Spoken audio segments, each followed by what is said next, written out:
السلام عليكم. فيديو النهارده عن بواقي الفوم. عندك بواقي فوم وهترميها، اوعي ترميها وانت بتعملي اي فكره، هاتيهم وهنستخدمهم النهارده في زينه رمضان بطريقه حلوه قوي. عندك حته كرتونه قصيها مدوره، او لو عندك حاجه زي ديت هاتيها وهنغلفها كده بالورق الابيض اللي معانا، وهنبتدي نستخدم بقى الفوم بطريقه حلوه وبسيطه ونعمل زينه رمضان. اوعي ترمي اي قطعه عملتي بيها اي زينه لرمضان من الفوم، هاتيها وما تقوليش قطع صغيره وهرميها، لا، هتستفادي بيها ان شاء الله. في الفيديو دوت هتعملي فكره حلوه قوي ما كانتش تخطر على بالك تطلع من فوم بسيط كده وبالشكل الحلو ده. وخلي ولادك يساعدوكي او اخواتك الصغيرين يساعدوكي في الفكره، هيبقوا مبسوطين وهم بيعملوا حاجه رمضان بايديهم، وتطلع بين ايديهم شكلها حلو، ويحطوها هم في اوضتهم، يحطوها في اي مكان. والشمع ما تيجي تستخدميه انت، استخدمي الشمع انت والزي انت. زي ما انتم شايفين كده بدايري الكرتونه بالورق الابيض، وبعد كده هساوي بقى الطروف بتاعه الكرتون مع الورق الابيض.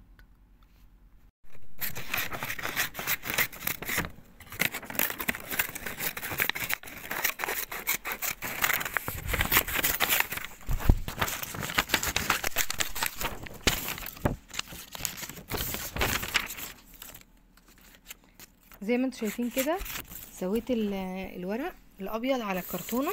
بعد كده بقى باخد الفوم وبقطعه مكعبات صغيره كده، وافضل بقى اقصقص كل لون مكعبات. يعني لو عندك كمان قطع اصغر من الفوم اللي انا عندي دوت هينفعك كمان في الفكره. يعني انا ممكن كمان يبقى يكون القطعه اللي عندي كمان كبيره كمان في الحجم، انت لو عندك اصغر من القطع اللي معايا هتنفعك في الفكره بتاعت النهارده. وهبتدي بقى اعمل الاشكال دي، وانا بعمل بقى الشكل ده هو بيخرج مثلث من الناحيه التانية. المثلث هنستخدمه والجزء ده برضو هنستخدمه. وهبتدي بقى اعمل كمان باللون الاخضر.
وهنا طلع من فرع الزينة اللي بعمله بالشكل دوت اللي هو تمانيات ده، طلع مثلثات تانية. هاخد بقى المثلثات واعمل منها فرع بفوق وتحتيه الفرع اللي انا عملته ده. هاخد واحدة حمرا واحدة خضرا واحدة صفرا، واحدة حمرا واحدة خضرا واحدة صفرا، وتحت كذلك، ونعمل فرعين بالشكل ده، وهلزقهم بالمسدس الشمع.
ولزقتهم بالشكل دوت. وهاجي بقى اكتب كلمة رمضان كريم بالقلم، احددها كده بالقلم.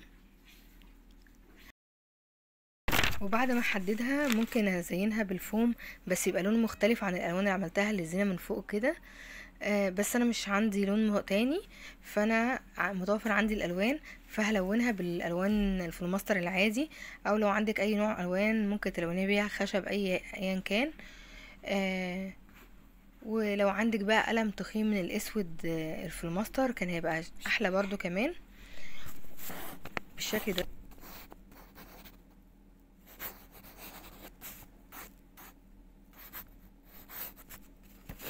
بعيد على اللون تاني علشان يبقى اللون سمكه اضخم ويبقى باين والكلمة تبقى واضحة.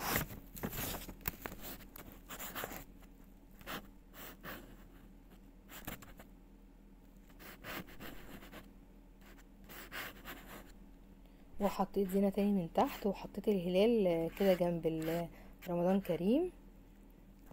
وبس كده، فكرة سهلة وبسيطة، ومن بواقي الفوم البسيطة جدا اللي كانت هتترمي عملنا بيها زينة رمضان، وصورة كمان تتعلق حلوة كده رمضان من اعمال ايدينا للبيت عندنا، من بواقي حاجات كانت هتترمي عملنا بيها فكرة حلوة.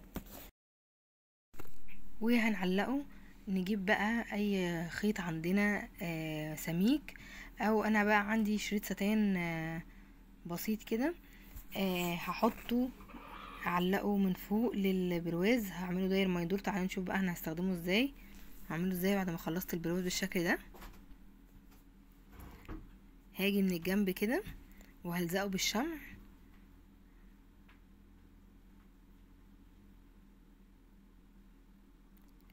والناحية التانية برضو هلزقه بنفس الطريقة. هاخد بس المقاس اللي انا عايزاه. طبعا انت عايزه بقى تقصري المكان اللي هيتعلق منه، عايزه تطوليه زي ما انت حابه.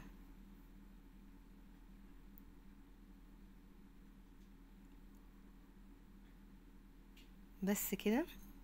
ولو عندك بقى فوم ممكن تعملي هلال من تحت نازل من البرواز كده، كذا واحد كده نازل تحت بعض.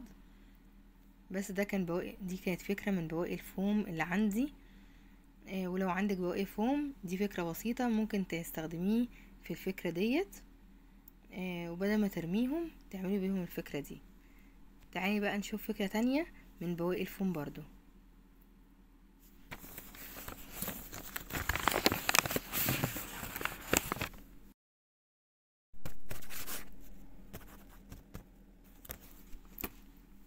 تاني عندك قطع صغيرة من الفوم بالشكل ده ما ترميهاش.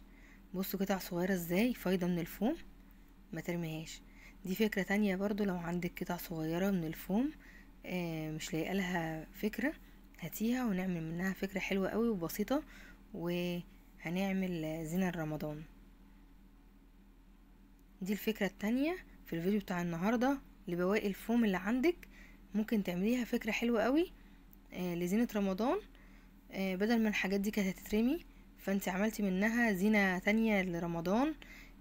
من كل قطعة من الفوم بنتنيها نصين ونقصقصها من النص كده، وبعد كده بفرد اللي انا قصيته ده والزقه من الجنبين، بيعمل لنا فانوس. زي ما كنا بنعمل الفوانيس الكبيرة عملنا فوانيس صغيرة من قصاقيس الفوم. قصاقيس الفوم بصوا هتعمل لنا كام فانوس صغير خالص، بس جنب بعض هيدوا منظر حلو قوي. ما استخدمناش حاجة خالص مع الفكرة الا الفوم وقصاقيس الفوم، ولا جبنا غطا ازازة ولا خدنا حاجة بلاستيك عملناها بيها.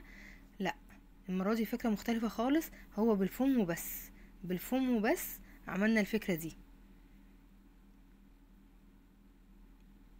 ده بقى مش محتاج مسدس شمع عشان بيتلزق.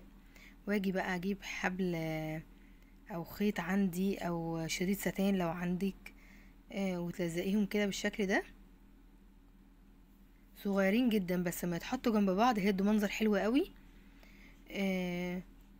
ومش هيبقى يعني بصوا من بواقي فوم كانت هتترمي اتعملت فوانيس صغيرة، حاجة لا تذكر خالص وكانت هتترمي ومكناش عارفين ممكن تستخدم في ايه، بس لو حوشتيها وشلتيهم يعني قطعة فوم على قطعة فوم وعملتي الفوانيس ديت، بصوا المنظر. وعمل لنا خيط بسيط او فرع بسيط من الزينة للفانوس رمضان، نحطها مع البرواز اللي عملناه بتاع رمضان. وكل دوت من قصاقيس الفوم او بواقي الفوم الصغيرة خالص. الفوانيس صغيرة زي ما انا قلت بس لما اتحطت في الفرع جنب بعضها ادت منظر حلو قوي. ولو عندك بقى اكتر تزودي الفرع اكتر. وبس كده، فكرة بسيطة وسهلة من بواقي الفوم او قصاقيس الفوم بالشكل ده.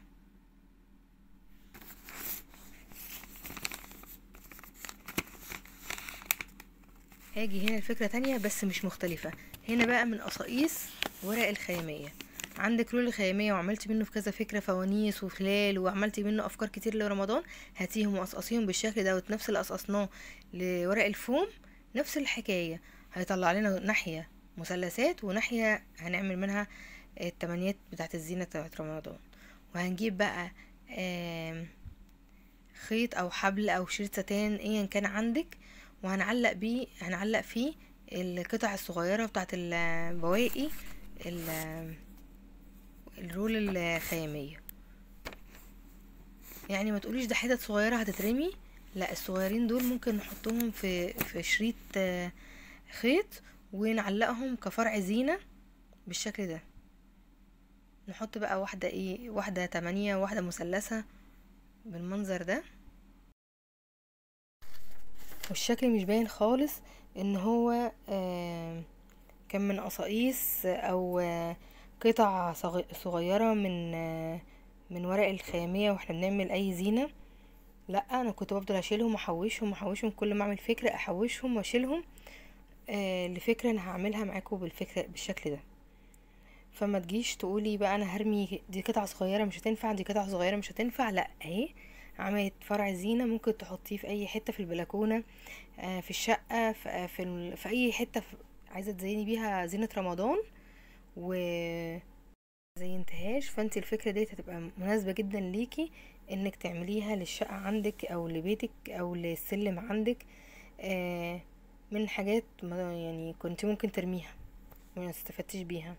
فالحقي بقى نفسك وانت بتعملي اي فكرة بايديك لبيتك، اي قطعة بتقصيها وحاسه ان ملهاش لازمه وهترميها، اوعي ترميها. وهي فكره غير مكلفه تماما من بواقي الورق الخياميه، ورق الرول الخياميه.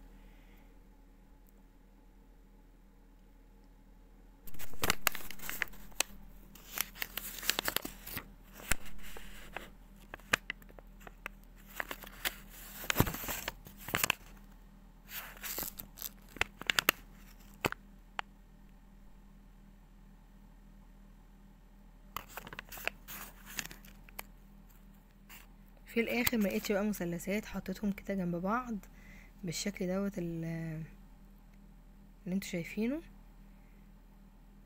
اهو ده الشكل في الاخر. ما سبتش حاجة من ورق الفوم من ورق الرول الخيامية الا وما خدته وقصقصته وعملته مثلثات وزينة زي ما انتوا شايفين كده. شكله جميل جدا، ومن ورق كان هيترمي، والله كان هيترمي. يعني اكيد انتي هتقولي دي حتت صغيرة مش هتنفعني وكنت هترميها. بصي عملت بيها فرع قد ايه. الفرع ده 3 متر، عمل لي فرع زينة 3 متر زي ما انتوا شايفين كده، من قصاقيس وقطع بسيطة من الرول الخيامية. عمل فرع كبير زي ده. فكرة سهلة وبسيطة، واعمليها واستفادي من بواقي الفوم اللي عندك. وقولي رأيك في الأفكار بتاعت النهاردة من بواقي الفوم وبواقي الرول الخيامية. واشوفكم في فيديو جديد وإعادة تدوير جديدة، واستنوني في فيديوهات تانية ان شاء الله من إعادة تدوير وزينة رمضان. كل سنة وانتم طيبين. يلا سلام.